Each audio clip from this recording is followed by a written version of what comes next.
હોવું ના હોવું એ દલિતો માટે કોઈ જ મતલબ નથી. બધા જ લોકો ટોટલ નિષ્ફળ અને બધા જ લોકો ફક્ત સત્તા સંપત્તિના ભૂખ્યા છે. આવું દલિત સમાજના અધિકારીઓએ કર્યું. હમણાં રાપરમાં 2018-19-20 દરમિયાન મેં 800 એકર જમીન ખાલી કરાવી.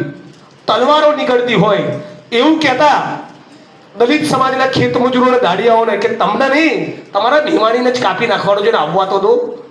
કેબિનેટ મિનિસ્ટરને આપે એવું મને રક્ષણ આપવું પડતું. 2-4 ગાડીઓનો કાફલો મારી જોડે જાય. એક વખત આખી નાઈટ એક એસપીએ સર્કિટ હાઉસમાં મારી સુરક્ષા માટે બેસી રહેવું પડ્યું. એટલો ભયંકર માહોલ. એમાંથી લડીને 800 એકર જમીન 1500 વીઘા ખાલી કરાઈ.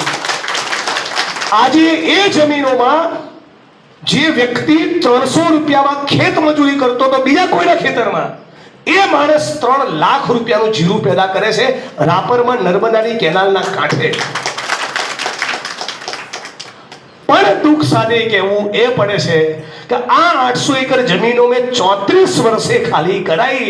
આ 34 વર્ષ દરમિયાન દલિત સમાજના માણસો ત્યાં મામલતદાર, પ્રાંત અધિકારી, કલેક્ટર, એસપી નતા.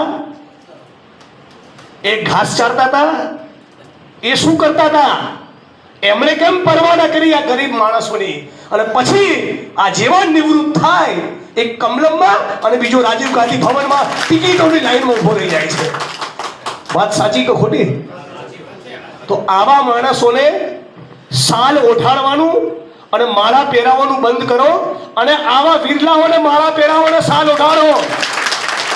જે અડધી રાતનો તમારો હોકારો છે, જે તમારા આત્મસન્માનની લડાઈ લડી રહ્યો છે, આવા માણસો જે તમારા જમીનના કબજા ખાલી કરવા માટે લડી રહ્યા છે, આ નાનજીભાઈ જેવા વિરલાઓ, આટલી ઉંમરે પણ એમનો જુસ્સો જુઓ.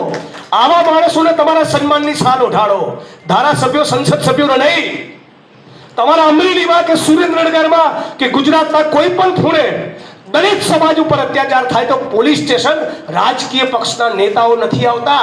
ગળામાં વાદળી ખેસ નાખીને ડોક્ટર બાબા સાહેબની વિચારધારા સાથે તાલ મિલાવનારા ભીમ સૈનિકો આવે છે. ગળામાં ખેસ જે વાદળી રંગનો લઈને બેઠા છે એમને તમે માળા પહેરાવો.